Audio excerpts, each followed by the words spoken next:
So I've seen some comments on the Pro XP Facebook page about people getting new machines and setting them up, what they need, what they should get. And so I thought I'd just do a quick video on my machine. It is a 2021 Pro XP 4, and so I'll go through some of the stuff that I put on mine and where I got it from. So this is the 2021 Pro XP 4. You can hear the chickens next door, our neighbors. So when I bought it in February of 2021, it had 3 miles on it. I went to the dealer, picked it up and put it in the trailer. That's my truck and trailer out there. And now I have 2,470 miles on it and 191 operating hours. So when I picked it up, I just had the dealer put on the Polaris winch, and then what I've added is this is a DRT front bumper, the DRT rear bumper, and then you've probably seen the scoop on the front. That is a DRT scoop. Had a company in Salt Lake that did decals on all of our vehicles. I worked for the company I worked with, and they made that, and also I had them wrap the roof for me. The windshield is a Dirt Warrior out of St. George. It has the vent on the inside so you can adjust it, and the rear window is a Dirt Warrior also out of St. George still.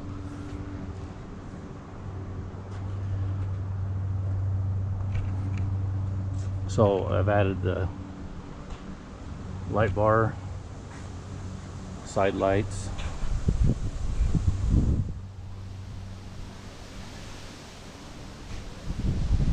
front grille light,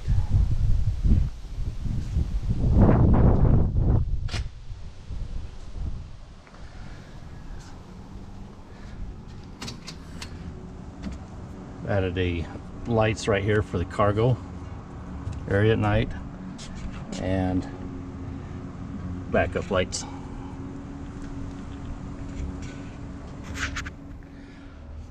I also have I think I got this at Super ATV, the tire carrier.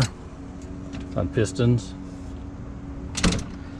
and of course then it has the Polaris boxes in the back. They do make a box here that's a ice cooler. A couple of guys that we ride with have, a couple of couples have those on their machines.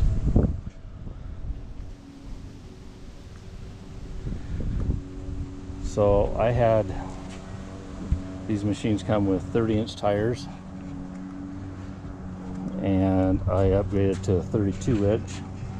These are BF Goodrich KM3s, and I probably have put 200 miles on the original tires, so I probably got 2,200 miles on these tires, and they've just lasted this whole time. My friends have one guy has a 2020 Pro XP, a couple of other guys have one has a 21, same year as this, and the other guy has a 22 Pro XP, and we all upgraded to 30-inch tires or 32-inch tires. The interesting thing is their tires they got, it was 32-inch. We set them side by side. These are 32-inch, and these tires were probably an inch taller than the tires they used. And because my tires were about an inch taller than the others, 32 inches, I would turn and I would rub in here, and so I ended up getting Super ATV forward A arms. So I brought them forward 2 inches and up 2 inches, and I haven't had a problem with it bottoming out or hitting anything like that. So we did add rough siders.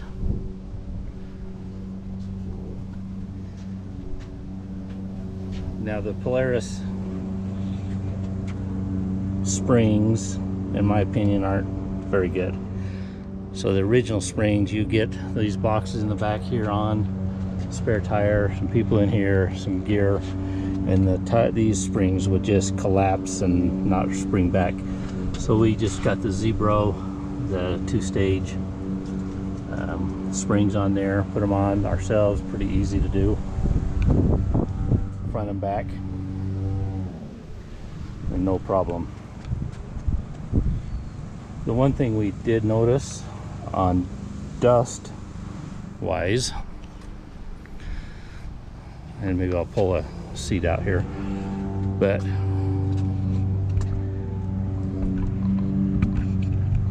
right up in here it's open. And let me pull a seat out here. I pulled the seat out, but you really can't tell. But right in here, there's a gap between the fender and the back panel, and it's probably maybe an inch wide here at the bottom and a couple inches wide at the top up here. And so we made those. So what we did is we bought the, I think these are also Super ATV skid plate. It's the 1/2 inch thick, easy to install, a lot of screws, a lot of drilling. You can see ours kind of got beat up, or mine's kind of got beat up. We've gone some very fun places. And after we changed that out, we took the old factory skid plate, because it's very thin, it's only that thick right there, and we made a template cardboard, I think it goes clear up into there, and cut chunks of the original skid plate out and made a block there to keep the dust from rolling in. You still get a little bit of dust, but not as bad as it was with that. Of course, we got the fire extinguishers, one on each side. I believe I got these from Rollover Motorsports in Salt Lake, or maybe I got them from Combustion. I don't remember. I've bought stuff from both places before, so I don't remember which one is which. R1 in Lehigh, Utah has some really good ones. Some of the other guys use theirs. You just pull that pin and it just pulls straight out.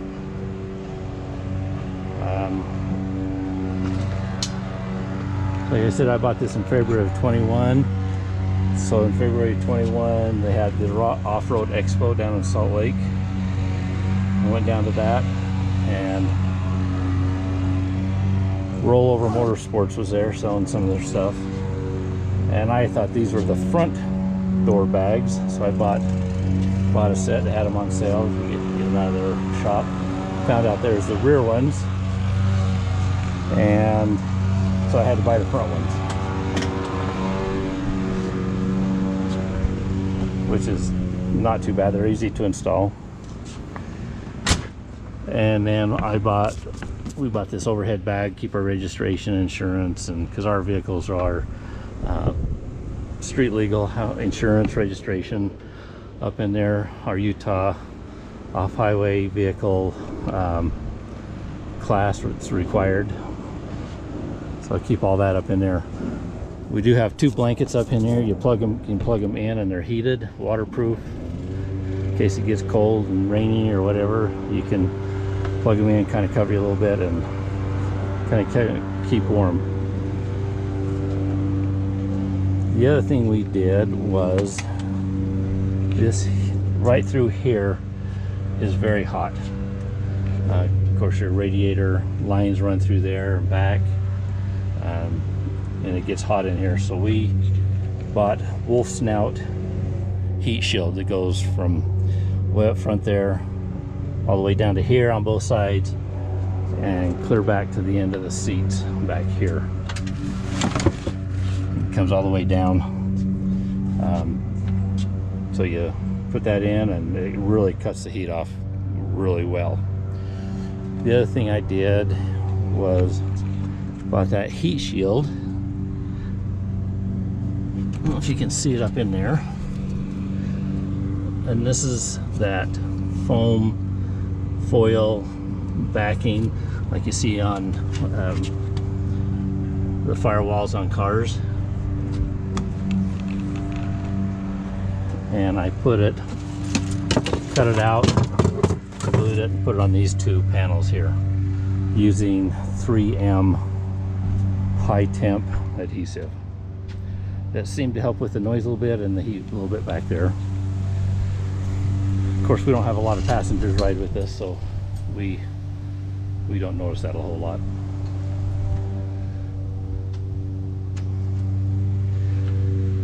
So when I first wired this, I used the rocker switches down in here, and up under here is such a mess with the bar and everything back up in there, the power bar along there. I did when I wired it, I numbered everything, and I had a cheat sheet that said, you know, fuse 1 and relay 1 goes to this, 2, 3, 4, 5, 6, 7, 8, whatever it was. But it's just kind of jumbled in there. You try to wire tire and make it look nice, but it's still just a jumble in there. So I bought the Switch Pro and installed it, got rid of most everything. The only thing that's not on here is like the winch. So that's about it. So this is an 8 switch. They do have a 12 switch. They can Bluetooth it and operate it. You don't have to have your machine on to operate it from your phone, and you can still use all those switches and turn them on and check things. So here's my Switch Pro. It's going to find it, scan for local.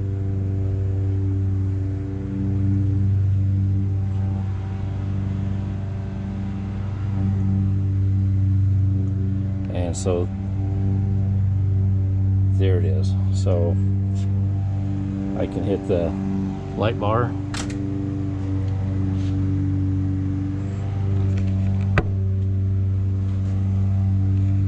and of course the Switch Pro switch lights up in there. You can wire this to your starter and start it from your Bluetooth, but I didn't see any reason to do that. Another thing we added was the brake thingy down here. The guy out of Canab makes these, and they're really nice. Kind of like an emergency brake. We do some rock crawling and and up in the mountains, up in the forest, and you're stopped on a hill, and you put that on, and then when you go to, you just put because the brake's already depressed, put it in gear. You don't get that clunk and don't have to fight the shifter to get it into low or into drive. As soon as you push on the brake, it releases and you go on. The guy out of Canab, Utah, makes those. I've been on a couple rides with him. Nice guy. Concerned about our machines and to make sure their brake thingies worked, and sounds like good customer service. So of course we got our mirrors, because we're street legal, so we have to have mirrors, horn, and turn signals.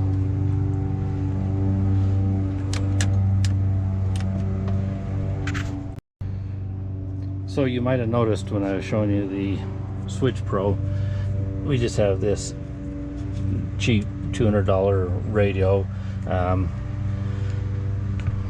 you know, we looked at the PCI and the other brands, and we decided to just go with this. So the other guys got those radios, and they went onto Amazon and bought antennas. Sorry about that, hit the door there. And they had to grind them. They had a meter they put up by the radio, so they knew how it was. I don't know all the radio stuff, but to get it within specs, if you're not burning your radio up. I just went to DX Engineering and bought this antenna and plugged it in. It has the best signal of the whole group. Normally this is attached to this hinge here. I bought the extra spring. I probably wouldn't even need to take it off, but it has a hinge. You pull up, lay down, and I just slide it in there to get in my trailer, no problem. I run this GoPro that I'm using now, run it here. It's just a big magnet. I can hook it up here, I can make it come out. I use the GoPro Max 360. Probably next year when the riding season starts again, I'll probably go to something, add another camera, because I enjoy doing that kind of stuff for our group on our rides. Another thing we did was one of the guys has connection in the heating air conditioning business. He's an engineer, and so he does commercial stuff with the heating air conditioning, heat exchangers, and so they deal a lot with the company that does their duct work and stuff. And so he had that metal fabricator guy, so we cut this out. This is on the back, underneath the back seat. There's an open space under here, so we had him make a box and mount it under here. This has my tools in it. This is some carabiners and bungee cords and that, and this is a pair of jumper cables. Put it in there. Now if you notice on this one, it was kind of a string. You can see that step that goes down here, because on our friend that had his guys make these boxes, his machine and the 2020 has a brace that goes right across here. So we just went off his pattern, you know, cut cardboard out, did patterns, and that company did it. When we cut mine out, there's no brace on this one. So the 20 and the early or the late 21, or actually early 21, he bought it in October of 2020, but it was a 21 model, has that brace there. Mine bought in February, and the other guy bought his later that year in 21. His is a 22, I believe. Does not have a brace across there, so we could have had this go all the way down. I did drill some holes in the corners to let the water go out, and it's not an issue. I just put stuff on here that are in here that I don't really use that much. And so you can just put the seat back, and it holds it down. You don't care about the dust because you're going to get dust anywhere, everywhere. So if you notice my lights here, so this is a 6-inch. There's a place in Salt Lake, a guy in Salt Lake we became friends with, Next Generation Lighting, NGL Lighting. He actually does commercial buildings and LED lights, and done some hospitals and entryways and that. So he has a side-by-side, and he got into doing these. So he has a patent on this latch, so you don't ever have to unwire it. All you have to do is pull that pin. Sorry, I'm trying to do this one-handed. Pull that pin and lift it off. And so I've got one here, and one here, and I can switch them around. On this side, it's indexed. You can't probably see it, but it's flat. It's flat in there. They have dust covers for the screws. You can see up there that has a dust cover for the attachment. Just pull the pin, put it in, and it starts working. Let me get on my Switch Pro here. It's connecting, and then I can run the whips. Now this system has 8 channels right here, and so we use this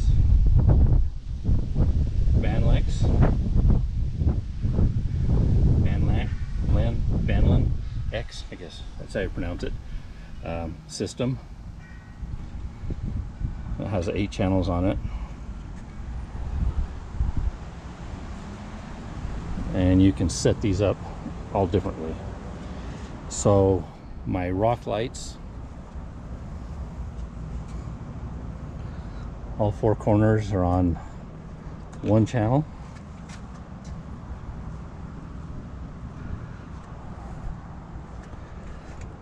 My front grille and I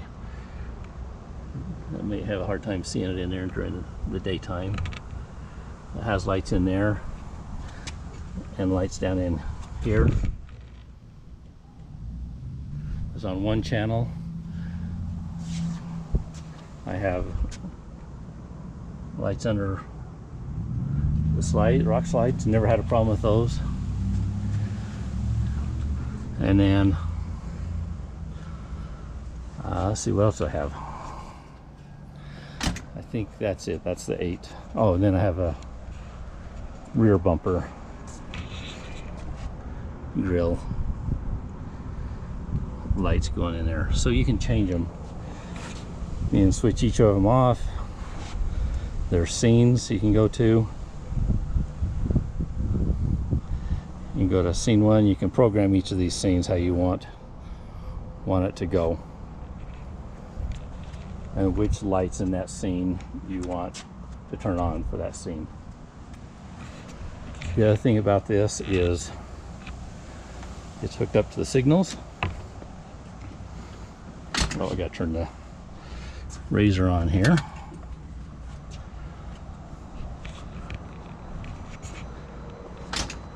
You can see it's hooked up to the signals.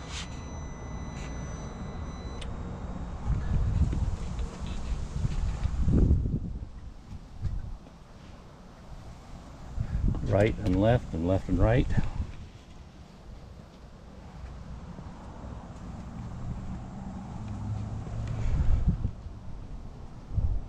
But it's hooked up to that scene.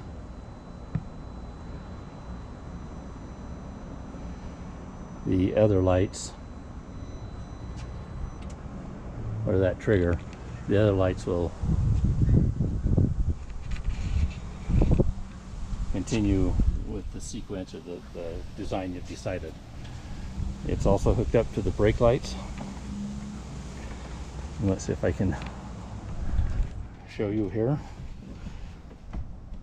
So it has the brake light that comes on, but the signal back there stays on.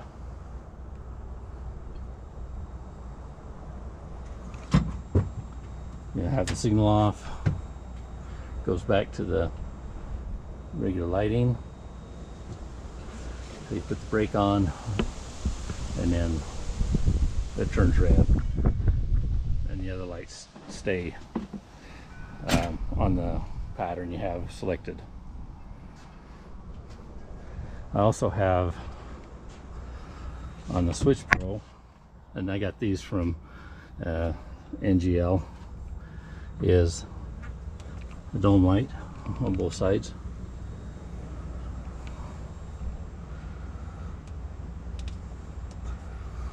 And so it makes it easy. Now you see these whips here. and on top there's a little light. And let me just unhook this light here.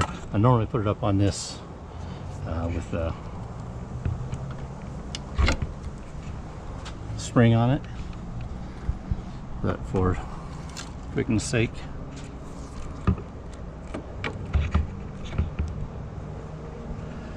let me put this light on it here.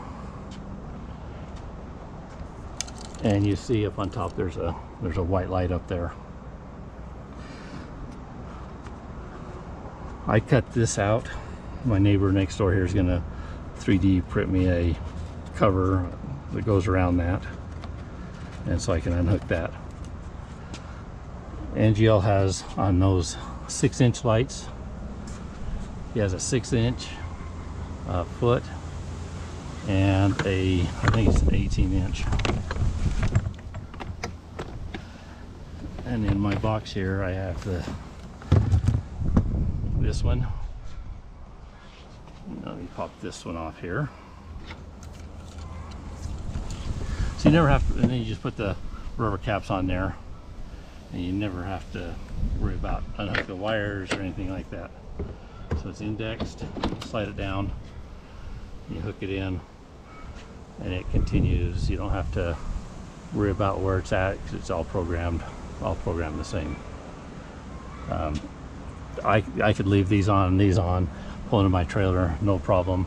I've pulled into the trailer with the flag on, forgetting, and this spring here is enough. I can bend it down, bunge it down, back out, and let it go and take it off, and no issues. It's a pretty good spring, and he custom built that for me. So but he has a new line of these, and I'll probably do a video on those because he's upgraded these and done some different things. He's also got some new products that you can hook into any of these, turn your light on, and it makes it and it has a cord, so it's a spotlight, not a spotlight, but a trouble light. So you can work on your machine if you're out in the middle of nowhere, and go from there. A couple things I would gonna add, because on top of my tire here is my recovery bag, and I know it's because we're out in the sun a lot. I mean, I keep mine in my enclosed trailer, but you know, we're out in the sun, and I've taken this off, and you can see where the sun faded. Also, if you get any mud, you know, a lot of dirt in that, it makes it hard to clean a little bit. So I would put a tire cover over all this. Buy a 32-inch tire cover, put over that, strap it down, and be good. And maybe I'll do another video of what I have in each of these, but the most important thing, well, one of the most important things, of course, I have a trauma kit in here. You know, blood stoppage and that. Hopefully never have to use it. But one of the most important things I have in here, and I know I just had it out just the other day. If I can reach down here, there it is.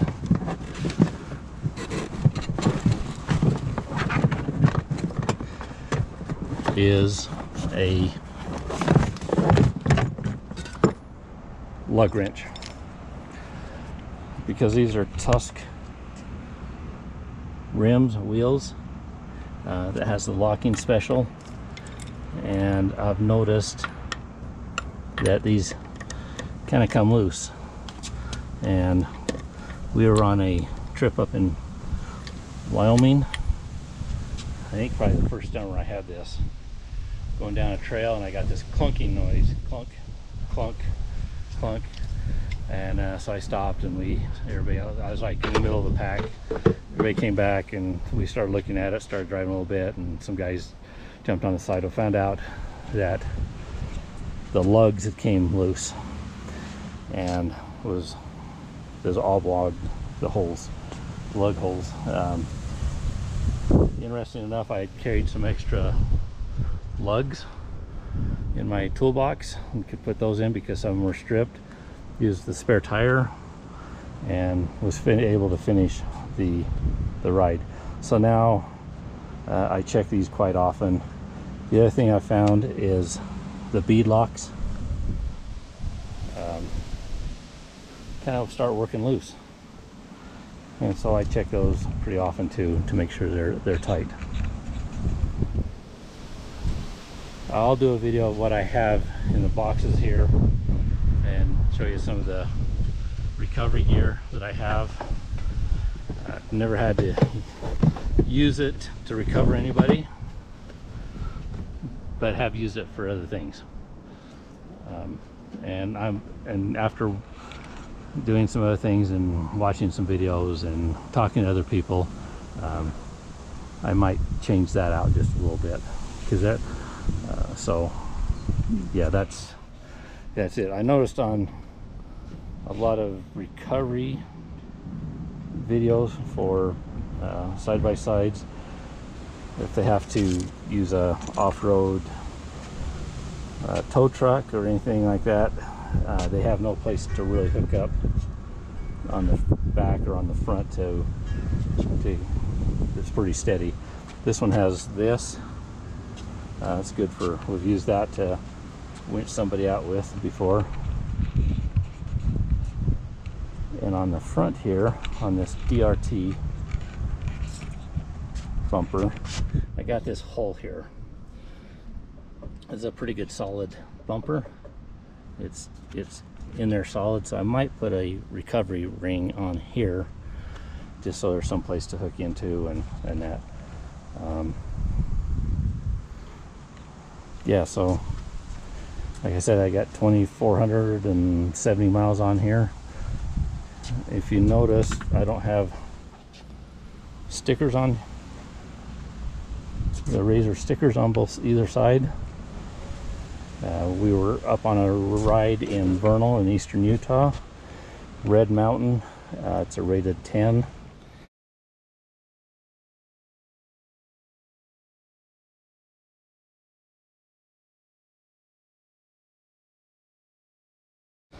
And got a little too close to the cliff on this side, and the wheels dropped into a groove and the rocks reached out and caught me and caught the, it looked worse with the decals on, so I took them off and heated this up a little bit and took some 320 grit sandpaper and sanded it down, and I don't know, I might do something with it, put a big decals over it or something, but not a big deal. So that's, of course, we put the mud guards on the front. DRT, or not DRT, excuse me, R1 Industries out of Lehigh has some flaps that you can mount. I think they're right here somewhere, and they just hang down a little bit to help keep the rocks from flying up and hitting all this. We'll see how that goes. I think I'd like to do it, but we are going to St. George in about 2 weeks to do a ride, for be down there for 3 days doing a ride. So it's about a 4.5 hour drive from where I live, northern Utah, to St. George. And so we're going to go down on a Thursday, get a ride in, then ride Friday, Saturday, come home Sunday, put the machine away, because then on that Monday we get back, I have to have a shoulder replacement surgery done, and I'll be laid up for a few months getting that taken care of, and just in time for riding season next year. So I think that's about it. If you have any questions, throw it in the comments, and I'll get back with you. Here in Utah, where I live, we're kind of lucky. You can't see it, it's kind of getting stormy today, but right above, up in there's the towers at Francis Peak. They're above Farmington, Utah. It's FAA towers. It covers our traffic from like Island Park, Idaho, down to like Cedar City, Utah, from somewhere in Colorado Springs over to Winnemucca, Nevada. Covers that whole area. I think it sits about 8,900 feet. And I'll show a video or a picture, attach it to this video.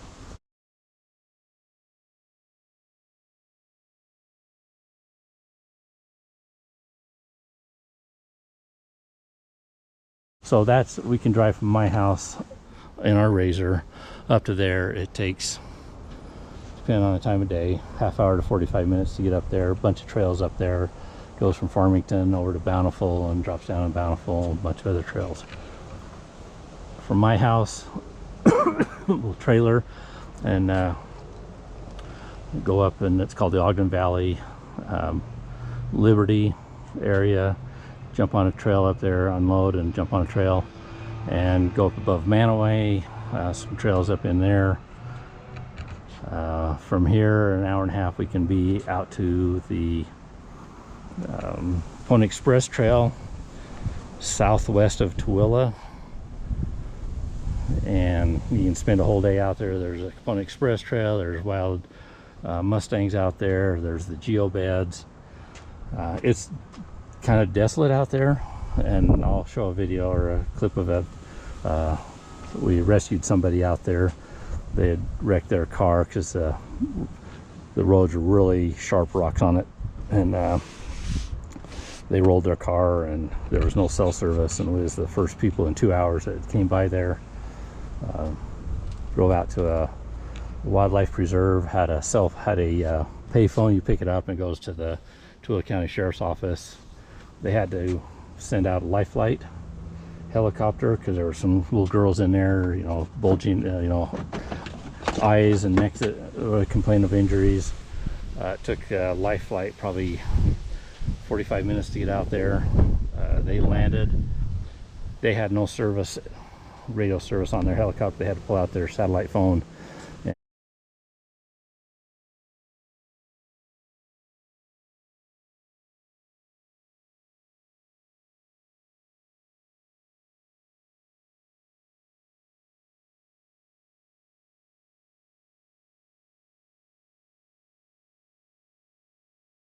And call their dispatch.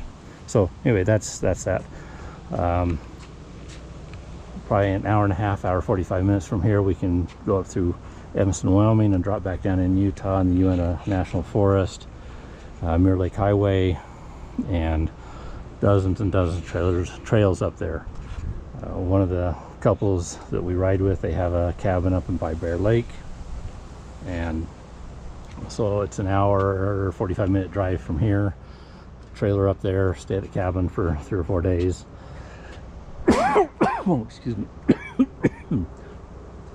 Stay up there for 3 or 4 days. They're right on the Utah, so we can ride in Utah, Idaho, Wyoming. I've done some videos on those rides too.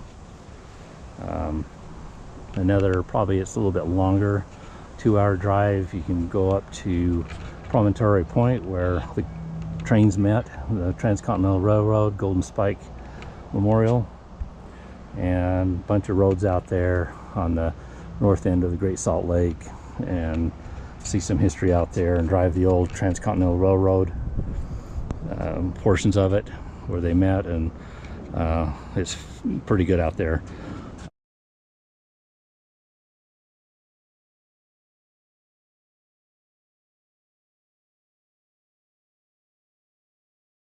From here to Moab is probably a 4.5 hour drive, so not too bad. We did a Kanab trip, and that's right on the border of Utah and Arizona, down by Lake Powell, and it's about a 5-hour drive down there. And we did a 4-day ride down there this past April, and I've got some videos that I've put together for that.